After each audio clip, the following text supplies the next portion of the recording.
As we close out Black History Month, we turn now to a remarkable but often overlooked chapter of U.S. history, one that connects the United States to the West African nation of Liberia, founded more than 2 centuries ago by freed African Americans. ABC's Inez de la Cuetara takes us on a journey through history to see how their legacy and their search for freedom continues to shape a country known as the Land of Liberty. You'd be forgiven for thinking this is somewhere in America. From the street signs to the yellow school buses and monuments like this Masonic temple, even a flag that looks very familiar. But we're a long way from the U.S. This is Liberia, a small nation on the western coast of Africa, and its story is intrinsically tied to America's. It's a little-known chapter in U.S. history. In the 1800s, a group of white Americans created what was known as the American Colonization Society.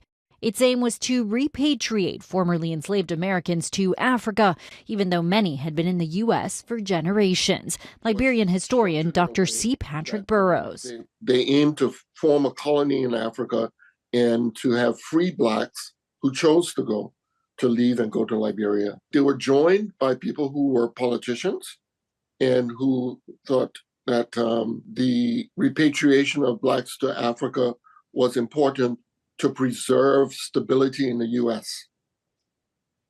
That as long as free blacks were here, they would influence those who were enslaved, and those who were enslaved might rebel. The ACS set about buying land in Africa and chose to call it Liberia. In other words, the land of the free. Its capital, Monrovia, was named after U.S. President James Monroe. Among those who would make the journey was William D. Coleman, a young boy who'd grown up on the Wardlaw plantation in Fayette County, Kentucky. James Wardlaw's will shows that upon his death, he wanted all enslaved people on his plantation to be liberated on the condition they emigrate to Liberia. Wardlaw adding, "But such of my slaves as decline going to Liberia shall be sold as slaves." Dr. Burrows says records show that in 1853, William, his mother Ellen, and an uncle boarded a ship in Baltimore and set sail for Liberia. Life was rough because you're coming into a place that's new, certainly not as rough as it would have been on a plantation, and now you're working for yourself. Eventually, the Colemans landed here in what was dubbed Kentucky in Africa, where relics of the past still stand to this day, and where we met up with some of Coleman's direct descendants. From the time they came in, they started patterning things after the United States. The flag, the everything. It's estimated about 15,000 freed black Americans resettled in Liberia.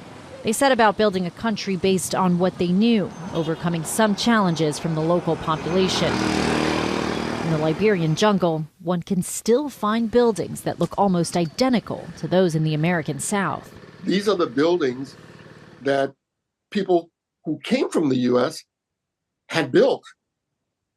The structures on, say, Jefferson's plantation or Madison's plantation were not built by Jefferson himself. He might have designed them, but the actual enslaved people were the ones who built them. So they had those skills. At this Baptist church in 1847, Liberians even signed their own Declaration of Independence. It was a land of freedom, and it still is, regardless of what the issues are.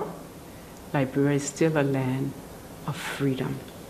Anyone can come and settle in Liberia, true land of liberty. And William D. Coleman, born enslaved on an American plantation, would eventually grow up to become the nation's 13th president. But the Coleman search for freedom wouldn't end there. Decades later, during the brutal Liberian Civil War, a portion of the family chose to flee the violence by heading back to America.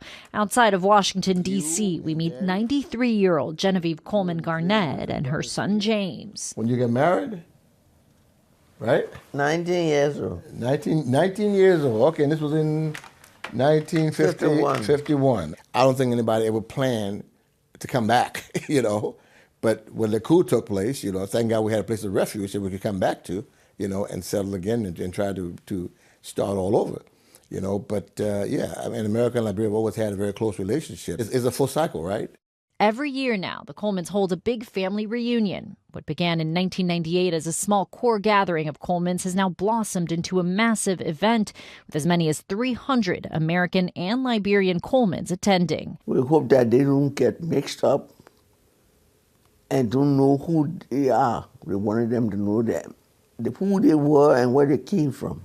A chance to reflect on their shared legacy and give back. The descendants of William D. Coleman also created a foundation aimed at rebuilding the nation that gave them liberty. You know, life is better here, than it is over there. We got to continue to work, though, and remember, who we are, why we came, where we came from, and do what we can to help the situation over there. An important part of history. Inez de la Gutera, thank you.